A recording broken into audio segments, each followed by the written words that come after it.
ओम अथात्मानको शिवात्मानको शीर्द्रोपिणमेवं ध्यायेतो शुद्धस्फटिकशङ्काशन्त्रनेत्रं पञ्चवक्त्रौ दशभुजगोधरमाभरणभूषितं नीलग्रीवं शशाङ्खचिन्नन्नागयज्ञोपवीतनं नागाभरणभूषितं व्याघ्रधर्माम्बरधरङ्कमण्डलवाक्षसूत्रधरौ अभयवरकरं शूरास्तञ्ज्वलन्तौ कपिलजटादुटनकोशिखामध्योधारणं वृषस्कन्दमाणमार्यहाधारणौ अमृतेनात्मतौ श्रद्धिजभवगमन्वितौ दिग्देवतासमायुक्तौ नमस्कृतौ नित्यं शास्त्रशुद्धं ध्रुवमक्षरमव्ययं सर्वं व्यापनमेषानं रुद्रं वै विश्वरूपम् एवं ध्यात्वा द्विजक्षं यकृतो यजनमार्भेदो अथादो रुद्रस्नानाचनामव्याख्यास्यावः भूदेवदेवस्थे स्नात्वोदय शुचिप्रेदो ब्रह्मचारी शुक्लवासः तस्य दक्षिणा प्रत्यग्देशे तन्मुखं स्थित्वात्मदेवता स्थापयेदो प्रेरणे ब्रह्मादिष्ठदो अय्या ఇది చూడండి ఆ పూలు పక్కన ప్రేరణే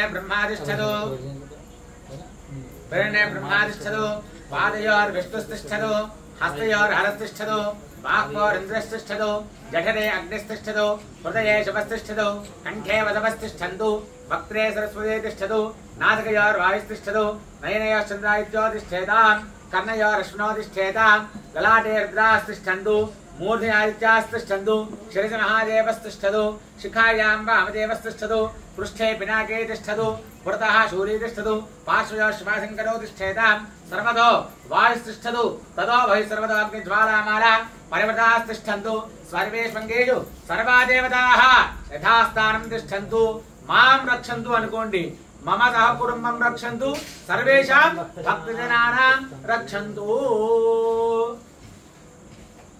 ఈ రోజు మనం చేసుకునేటువంటి కార్యక్రమాన్ని మహాలింగార్చన అని అంటారన్నమాట.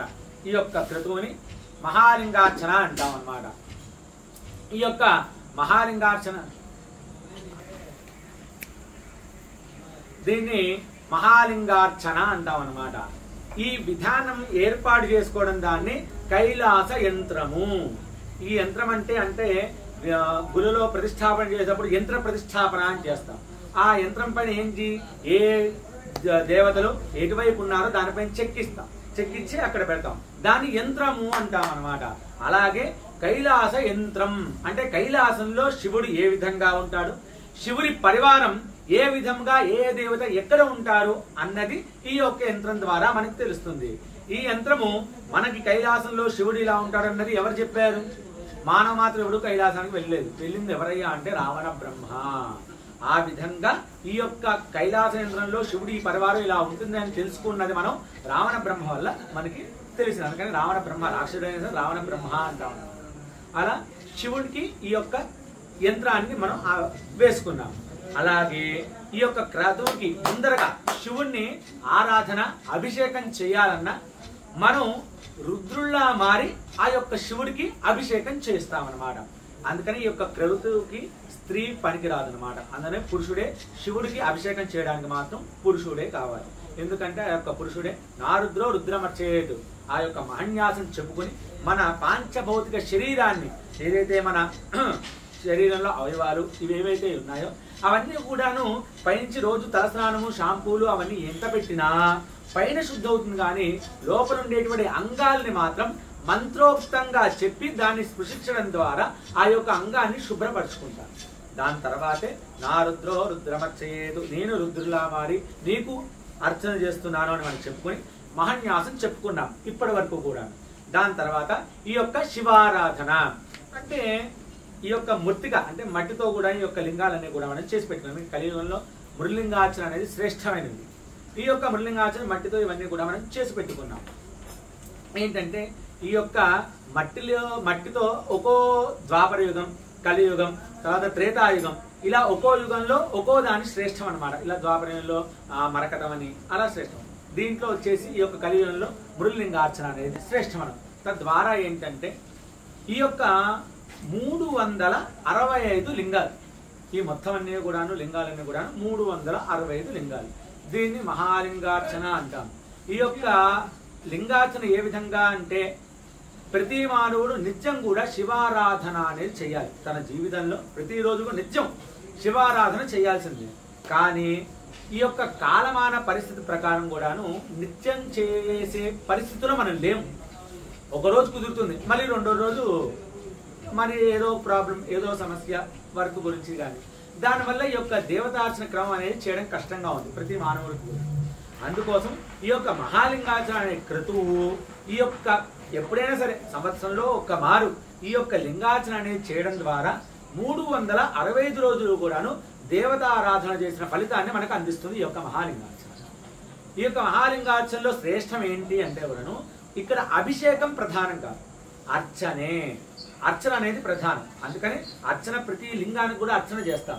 ఎందుకంటే నిత్య దేవతార్చన అంటే అభిషేకం చేసిన అర్చన చేయడం అనేది ప్రాధాన్యత. అందుకని ఈ యొక్క 365 లింగాలకి అర్చనే మొదటిగా ఆవరణార్చన అంటాం. ఈ యొక్క మహాలింగార్చనకి 11 ఆవరణార్చనలు ఉంటాయి. ఈ 11 ఆవరణార్చనలు ఏంటంటే, ఆవరణార్చన అంటే ఏ విధంగా అంటే, ఇప్పుడు మనం 11 స్టెప్స్ లాగా ఉన్నాయి, 11 స్టెప్స్ ఉన్నాయి. అక్కడ ఏంటంటే స్టెప్స్ దగ్గర ఒక్కో గార్డు నిల్చున్నారు అనుకుందాం. ఒక స్టెప్ నుంచి ఇంకో స్టెప్కి వెళ్ళాలంటే ఏం చేయాలి? వీళ్ళ పర్మిషన్ తీసుకోవాలి. అయ్యా నేను ఇలా ముందుకు వెళ్దాం అనుకుంటున్నాను, వాడిని ఇలా కలుద్దాం అనుకుంటున్నాను, నాకు మీరు అనుగ్రహిస్తే ముందుకు వెళ్తాను. పర్మిషన్ అంటే ఇంగ్లీష్లో పర్మిషన్ ఇస్తే నేను ముందుకు వెళ్తాను అని చెప్పి ఒక్కో దగ్గర పర్మిషన్ తీసుకుని ముందుకు వెళ్తుంటాం. అదే విధంగా ఈ యొక్క పరమశివుడి దగ్గరికి వెళ్ళాలంటే 11 స్టెప్స్ లాగా దేవతలు ఉంటారన్నమాట.